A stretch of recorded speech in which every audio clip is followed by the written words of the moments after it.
Welcome to tasty life channel. இன்றைக்கி சிம்பிளாக சாம்பார் எப்படி பண்ண போகிறோன்னு பார்க்க போகிறோம்.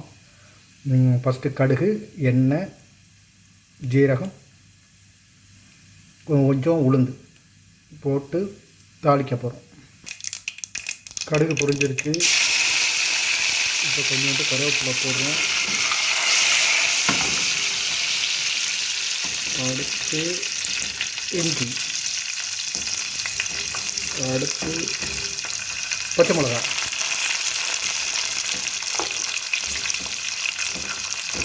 அடுத்து சின்ன வெங்காயம் கொஞ்சோண்டு,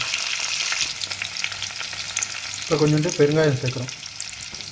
பெரிய வெங்காயம் கொஞ்சம் சேர்க்குறோம்.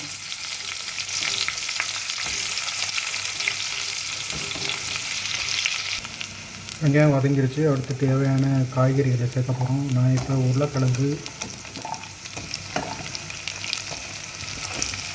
கத்திரிக்காய்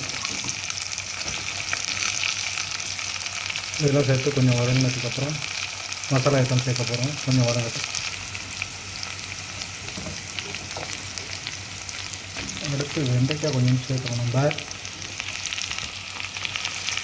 இப்போ காய்கறிலாம் வதங்கிடுச்சு. இப்போ நம்ம தக்காளி சேர்க்குறோம்.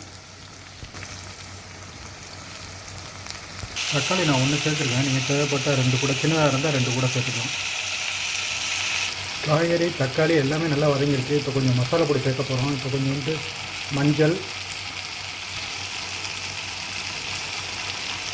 மிளகாய் பொடி கொஞ்சம், மல்லிப்பொடி 1 ஸ்பூன், தேவைப்பட்டால் இன்னும் கொஞ்சம் கூட சேர்த்துக்கலாம். சால்ட்டு தேவையான அளவு. காய்கறி, மசாலா எல்லாம் நல்லா வதங்கிடுச்சு. இப்போ நம்ம டால் சேர்க்க போகிறோம். ஏற்கனவே நல்லா வேக வச்ச துவரம் பருப்பு கொஞ்சோண்டு, இப்போ அதில் பாதி அளவு பைத்தம் பருப்பு போட்டு நம்ம நல்லா வேக வச்சுருக்கோம். அது கூட கொஞ்சம் இதுவும் போட்டிருந்தோம். அது கூட பூண்டும் சேர்த்து நம்ம நல்லா கொதிக்க வச்சுருந்தோம். நல்லா இப்போ வெந்துருச்சு. அதையும் சேர்த்துருக்கோம். தேவையான அளவு தண்ணி சேர்த்துருக்கோம். கொஞ்சம் நேரம் கொதிக்கட்டும். கொதிச்சதுக்கப்புறம் நம்ம டேஸ்ட் பார்க்குறோம். வீடே மணக்குது. வாங்க ஓப்பன் பண்ணி பார்க்கலாம் எப்படி இருக்குன்னு.